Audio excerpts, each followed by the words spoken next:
And we are live. Hello, everybody, and welcome to today's TimelyFit class on how to get your clients spending up large. Now, hopefully, you should all know by now that we love supporting our customers in any way that we can.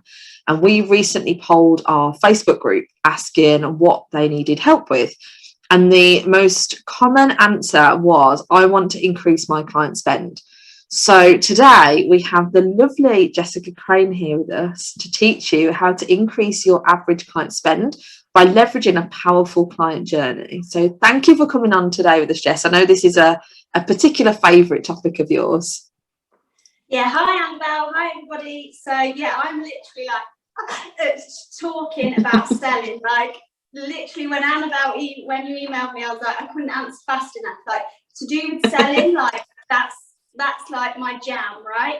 So yeah, absolutely can't wait to dive in and get comfortable talking about selling, celebrating selling, like getting over that fear of selling, like let's go. Now, for those of you who don't know Jess, she has over 20 years of industry experience and has helped hundreds of salons achieve their personal and professional goals using her signature Systemized Fixes. So there's too many S's there. Systemized for Success coaching program. Starting at just 12 years old as a Saturday girl, Jess has worked her way up, managing multiple award-winning salons, as well as being an educator and an assessor for a top private training provider. She holds a degree in consulting and has spoken on multiple global stages for well-known industry brands. So we definitely have the best of the best with us here today to talk about selling. So let's jump straight in. So for those of people who don't know, can you explain what the client journey is and why it's important? Yeah, so what you first have to understand that selling to any of your clients is a process, it is a journey. It's not just an event, it's not just something that happens and then that's it. In order to sell to people and to get them on board as a client, like it has to be a journey, it has to be a process. We're not just kind of trying to hit and run with our clients, we're trying to indoctrinate them through this journey and process. So that's exactly what a client journey is. It's a process in which somebody gets to know you and your business, and the more they get to know you and your business, and the more that they understand that you can help them with their problems and you can get them the results that they're looking for, the more they're going to want to buy from you. This is the thing in the industry. I think we actually stop people from buying from us because we don't create the opportunity for them to buy from us in our client journey. We don't create that opportunity often enough because we're not seeing it as this kind of liquid process that happens. And so why is it, obviously we know it's important for selling, but where should it begin? What's the starting point for this client journey? Yeah, so absolutely, now more than ever, your client journey should begin in a digital space, right? So, and I'm not even just talking about social media anymore. Like social media used to be another version of your static window. And yes, that's great. And people are going to be your clients are sat at home in their pajamas at 10 o'clock at night, scrolling through Facebook, scrolling through Instagram and giving you a little stalk, right? And that is what we needed to be doing 2 years ago, 3 years ago, 4 years ago. Now, with my clients, we're taking that to a whole entire new level, because now what you need to be doing is not just being a static social media window, but actually being able to have the digital processes with funnels and opt-ins and automation and all that stuff on the back end, that you're already taking your client through a whole entire client journey before they've even stood in your salon. So that digital client journey is going to be absolutely paramount. And if you want to start standing out compared to your competitors, you need to be creating that client journey. It's funny because Annabelle, I was talking to one of my team about this morning. As you know, we're launching something imminently to do with selling. And people kind of feared this Amazon salon and blah, blah, blah. Yeah. The difference between us and them is that they know how to sell to people. And when we have to sell to people, we try and run off, right? And what we need to do is we just need to become really good at doing that. And the only way you're going to get really good at doing that is by having the strategy and the skills to do it in a way that serves your client at a super high level, so that they are blown away and they can't wait to buy from you, because they know that your advice, your skills are phenomenal, and they're going to want to buy more from you because they know, like, and trust you more than a business that they don't really have interaction. But the difference that happens is those businesses invest in a digital client journey and have a sales funnel going, and you don't. And that's the only difference. And yours can be 10 times more powerful than anybody like Amazon or an online store. You just need to know how to leverage that digital journey before they're even in your salon. And for most people, this will be, like you say, you know, it's not just about them scrolling through Facebook and sort of randomly coming across you. It's about that whole process, isn't it? So it's, they find you, what your online booking looks like. Is it clear? Is it easy to follow? Like the automated SMS reminders, or, you know, just having that kind of constant professional look about you. What does your website look like? Have you got Google reviews? All these things kind of lead into this this kind of idea that you're much more professional and perhaps, you know, kind of bigger than you are. You know, you might be just a solo worker, you might be a small team of 2 or 3, but you can still have the same presence and the same kind of professional look as someone that's got 20 staff. And it's all about that kind of impression, isn't it, that you give online? Absolutely. Like, what you have to think of it is, when you have just static social media, you're just hoping somebody finds you and then they kind of muddle their way through and that they eventually land XYZ. When you have a planned digital journey, it's like having a salesperson that's walking them step by step through the process, like, go here, then do this, then do that. Like, you are guiding them purposely through a set process. And that's really the main 2 differences. And then once they're in the salon, once you've got them through that door, you've got them there. I know, you know, we've talked about this before, but you recommend kind of learning what their overall goal is, not just focusing on what the service is that they're in for that day, kind of looking more long term. No, and this is something that I used to do with my clients, right? So I'll tell you a super quick story. Like, when I was in salon in 2017, that's when I decided to get like amazing at sales. Like, I was okay before that, and I didn't really know why I was doing what I was doing. But in 2007, I worked in a salon and they launched a competition. It was a 6-month retail competition, and the winner was going to Vegas, right, for the TG World Release Show in Las Vegas. And I was like, I'm going, like, I'm having that ticket. I'm going, I've packed my bags, I've got my dollars. I'm ready. I'm going, right? I was like, I need this trip. And so I started to learn and understand sales on a much deeper level. At the time, I used to watch QVC to learn how to sell, right? Still, one of my dreams is to be on QVC. So what I understood was, they used to, on QVC, and whenever you look at sales, what they do is they ask that client, or they're highlighting a problem that that audience has, right? So they highlight the problem or ask the client the problem, and then they present their offer as a solution, right?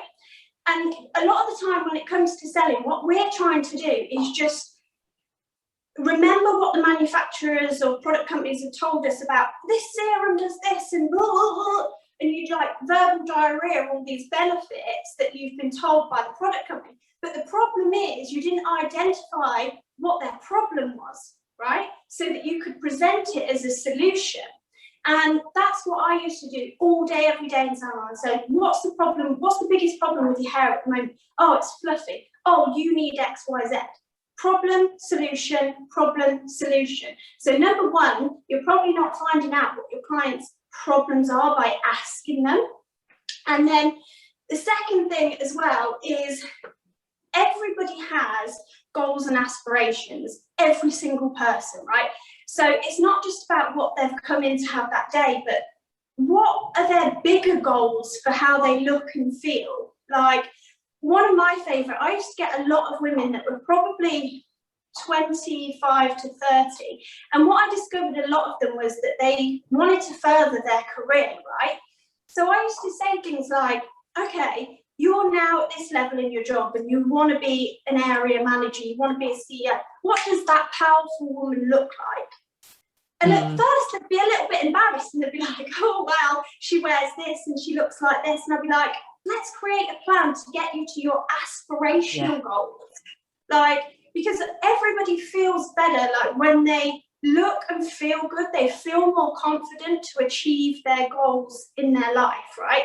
So straight away, and then they'd feel more confident, they'd go for that interview, they'd be like, then they'd come back and be like, oh my God, I sent off for the interview, I've done this, and now, why are they ever going to want to leave me when I've helped them along their journey to achieve their bigger goals? Like, they're not.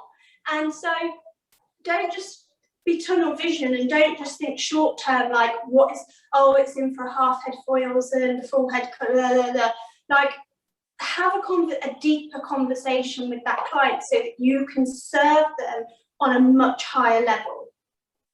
And I guess kind of part of that, like you say, it goes in with that client journey. It's kind of working out before they come in, what are their concerns? So consultations, phone calls, perhaps before their appointment to kind of get an idea of what their concern is. We know with particularly with hair and skin, having a consultation is really, really, really important to kind of get that journey going, and that's quite natural and quite normal for a lot of people.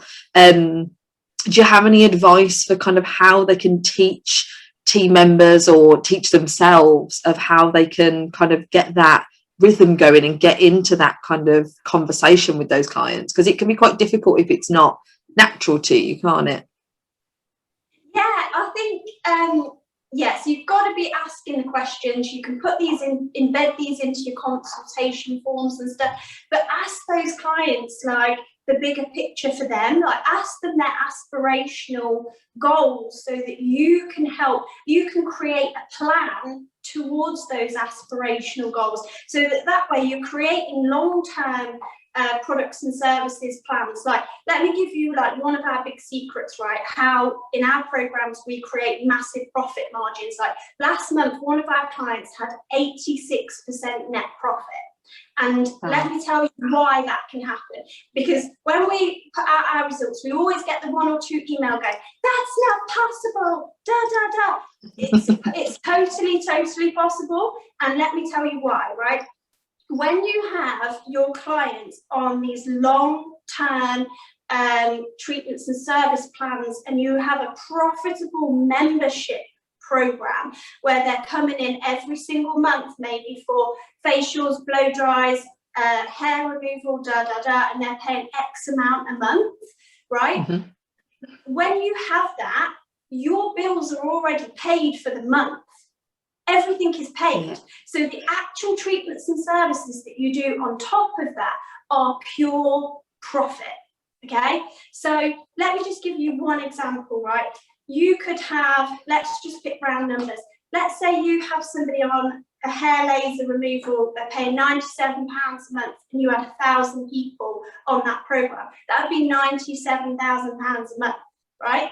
There are so many ways in which you can be profitable on the first of the month by, one, serving your client to the highest possible level, two, making sure that you are talking about their long-term goals, and you are then able to you're able to identify their problem and present a solution that helps them get towards their long-term goals, okay? Most people doing memberships are not doing them profitably, and that's why they're not then running them. But when you kind of combine all those three things with your ideal client, like you're selling will just go through the roof.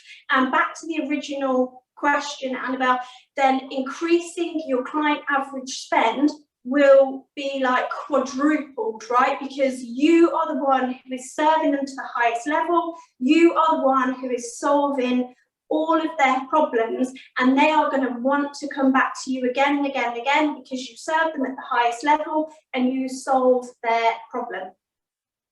And the other side of it is that you can easily kind of keep track of all this as well, can't you? I was saying I used to work for a company where we used to have a wish list as part of our initial consultation, and we would write down everything that they were interested in. You can make, even if they've come in for a hair consultation or a skin consultation or injectables, it doesn't matter what it is, as long as you've written down everything that they're interested in at that first point. It might be a year later, and you can then say to them, oh, when you first came in, this was one of your concerns. Is this still something that you're interested in? It might be that you've got a special offer on a service or on a product or something like that, and you can say, look, when we first met, you mentioned this to me. We've now got this treatment that would be perfect to help you with this concern. Let's get you on a course. Let's get you trying it, get you sorted. And you've naturally got that kind of that plan in place for them. It's not just a case of, oh, what am I going to do now? Like, where am I going to go with this person? What am I going to recommend? You've got that information right in front of you, kind of saved there for you. Yeah, absolutely. And you all have clients who go through different periods of their life, whether they've just had a baby, they're getting married, they're going through, they're changing their job role, like whatever. These things are going on for them, and you're able to ask them what their new goals are, and you can easily track all of that stuff. You can easily be always asking that question. And I think, when you've got clients who have just had babies and stuff, they want to feel amazing, and they don't always necessarily. And you can provide that solution for them. So it's constantly asking them what their aspirational goals are and how you can get them on a longer term plan, and they might not have anybody else that they can really commit, and you're going to kind of be the person that they're going to have that bit of accountability to, because they're going to see you in a couple more weeks and they're going to be able to tell you how they're progressing with their goal, and you can celebrate with them. Or if they're still not towards their goal, you're going to create more solutions for them. So they're going to be excited to come back and see you as to how they are progressing with that goal. And there's little things you can do to kind of help them see that as well, isn't there? I know we always used to take photos in our consultations, in our treatments, so you can show them that progression. Little things like that always kind of make it easy for them to see those changes. And like you said, their kind of aspirations and their goals will change as you kind of go through these things. So having that rapport with them and having that relationship with them will make this a lot easier, because they'll start to open up to you and kind of have that conversation. And they might come out with something that perhaps has been bothering them for a long time, but they've never mentioned it before. And once they realise that you can help them with it, then you've got that person sort of on board for life almost. Absolutely. Once you can start to solve people's problems, they're not going to want to leave you. And this is what is also going to really set you aside from any other business who is just offering treatments and services, right? We can all go anywhere and have a haircut or whatever, but it's everything else that comes with it that's going to determine the loyalty of that client to your business. And so where should everybody start if they're going to leave this live today and think, right, I'm going to start to implement this? What sort of things would you recommend that they look at first? Okay, so the first thing you want to look at is on your social media, where are you sending people, having call to action so you can start that digital journey. Because a lot of the time I look on a lot of our clients' social medias, I look on lots of other people's social media, and it's like you're just leaving these people to guess rather than a call to action. Even in your social media posts where you're posting about the treatments and services that you've done, tell the story of that client. This client came because this was her goal. This was what she wanted. This was the solution we offered. This was the treatment and service that she had. And here's how you can book that treatment and service. Like, tell the story and then give a specific call to action. Obviously, then, Annabelle, there's lots of stuff that goes on the back end to reinstate that with your messages, your emails, so that they're sequenced in a way that those people, once they get onto your email list, they're going to get to know you, your business, your why, your staff, your all this stuff, that they are then, you're going to funnel them into being a client. Because I don't know about when a lot of our clients come to us, they're like, oh, I post so much on social media, I do all this, but it's not actually getting clients. When you have a digital journey, it actually starts to get you clients in the salon. Like, not that static window anymore, but actually that process into getting them from social media, out their pajamas at 10 o'clock at night and into the salon, where we can then deliver that client journey in salon as well. And that is fantastic advice. I think trying to, you know, like you say, stop them from kind of almost window shopping is the key, isn't it? It's stopping them from scrolling and actually getting them to action it, make it super easy for them to book that appointment. Here's the other thing with sales as well, is that if you are just that static window, and people are in that kind of shopping around mode, they're going to start to shop on price, because they're not seeing you as any different to anybody else. If you are the best and you can solve their problem at the highest level, they don't expect you to be the cheapest. And the other thing is, people don't want the cheapest. Like, in our industry, we seem to love to be in this price war to the bottom, but nobody actually wants that. Like, nobody wants to go to the cheapest salon. Like, I know from the salons that I used to work in, like, and you have to understand the principles of why people buy, and status is one of those principles. Our clients wanted to tell people that they went to that salon because it was known for being the most expensive, right? People go and buy a Range Rover instead of a Skoda because they want people to know, I can afford a Range Rover, I can afford a Bentley, I can afford a Lamborghini. I'm not in a Peugeot 106, I'm not in a Skoda, right? Whatever. Some people buy for status, and you being the most expensive salon is probably one of the reasons that they come to you, so that they can sit at a neighbour's barbecue and go, oh, we go to so-and-so restaurant, we go to so-and-so salon, we went and stayed at this hotel, we went, and they want to tell you that because they want to elevate their own status. And that is a core principle when it comes to selling. So don't be afraid to be the most expensive. Some will come to you for that reason. And again, it comes back to that kind of, like you were saying before about the Amazon salon. You know, a lot of people were worried about the Amazon salon, but actually, as a small business, you can still look just as professional as they do. And kind of, like you say, then clients they expect you to be that little bit more expensive. You know, you've got this professional website, you've got this fantastic kind of journey on your social media, and you're showing why you do what you do and how you do it. You're making it easy for them to book. All those kind of, you're not giving them chance to sway anywhere else and look at anything else. And so when it comes down to price isn't a concern, and you can just look just as professional as anywhere else. Absolutely. If you're the best, nobody expects you to be the cheapest, right? If you're having people over for dinner, for your Christmas dinner, people want to go and shop at Marks and Spencer's for a picnic, not Asda, right? Like, think about that. Like, people want the best in some scenarios, and you can fit that space in the market. And I think that is so true. You know, we naturally, you know, you want to go into someone's house and see those fancy things, and you know, people have that kind of that status of, oh yeah, you know, we got this at I don't know, John Lewis instead of, like you say, at Asda. It's that kind of different approach to it entirely. So yeah, I think it is very, very true what you say about the status of wanting to show that. Unfortunately, that's all we've got time for today, but we have covered so much and it has been absolutely fantastic talking to you, Jess. I love your energy when it comes to stuff like this. You can really tell this is your passion. Oh, you know, I could go all day talking about sales.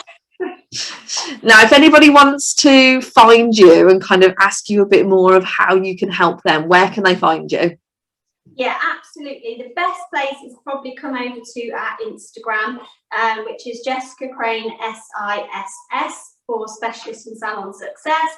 So if you search my name, and then there's loads of stuff in the bio that can help you and all of that, and you can always drop us a message and we'll get back to you as well. And if you follow us on there, you'll be updated with everything that's going on, and lots of new stuff launching over the summer, especially to help you and your team and sales, and all phenomenal stuff. And if you want to find out more about Systemized Success program and you want to launch those digital client journeys and all of that stuff into your business, you can find all of that in the link in our bio as well, and get some more information.